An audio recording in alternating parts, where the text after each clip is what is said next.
অনেক দিন পর বাড়িতে চিকেন রান্না করলাম উনুনে। দেখুন এখানে 2 কেজি চিকেন নিয়েছি, ভালো করে ম্যারিনেশন করে নিচ্ছি। নুন দিয়ে দিলাম, হলুদ দিয়ে দিলাম। এখানে দেখুন টমেটো কেটে কুচিয়ে দিয়ে দিলাম, ধনেপাতা আর কয়েকটা কাঁচা লঙ্কা আর সামান্য সরষের তেল। এবার ভালো করে এটা মাখিয়ে নিচ্ছি।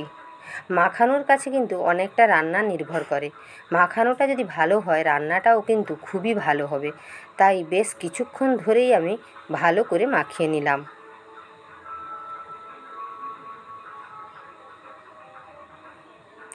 মাখানো হয়ে গেছে। এবারে এটাকে আধ ঘন্টা আমি ঢাকনা দিয়ে রেখে দিলাম।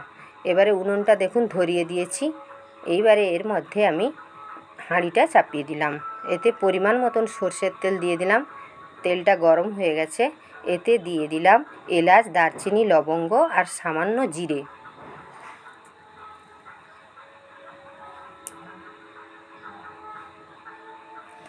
এরপর এতে দিয়ে দিলাম কুচনো পেঁয়াজ আর কুচনো রসুন।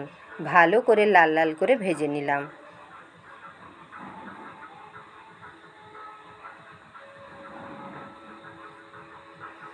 এরপর আমি লঙ্কাটা ভালো করে জল দিয়ে গুলে রেখেছিলাম সেটা দিয়ে দিলাম। আগে লঙ্কা বাটাটা দিলাম। এটা দেওয়ার পরে মাংসের কালারটা কিন্তু খুব সুন্দর আসে। এরপর এর মধ্যে দিয়ে দিলাম আদা বাটা।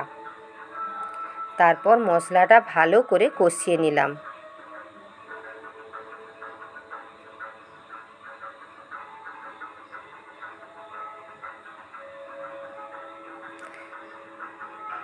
মশলাটা দেখুন তেল ছেড়ে দিয়েছে।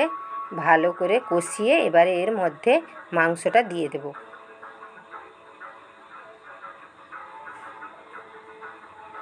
মাংসটা দেওয়ার পর এবারে মাংসটাকে আমি কষাতে থাকলাম।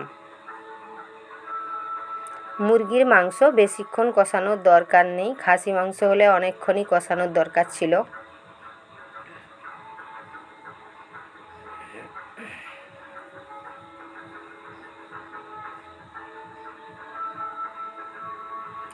এই দেখুন বেশ কিছুক্ষণ পরে ভালো করে কষানো হয়ে গেছে।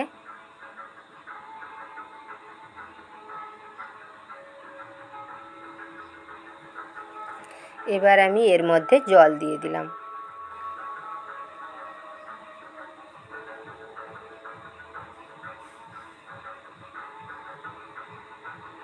জলটা একটু ফুটে যাওয়ার পরে আগে থেকে সেদ্ধ করে ভেজে রাখা আলু এর মধ্যে দিয়ে দিলাম। মাংস রান্না একদম কমপ্লিট। গরম গরম ভাতের সঙ্গে দারুণ লাগবে খেতে।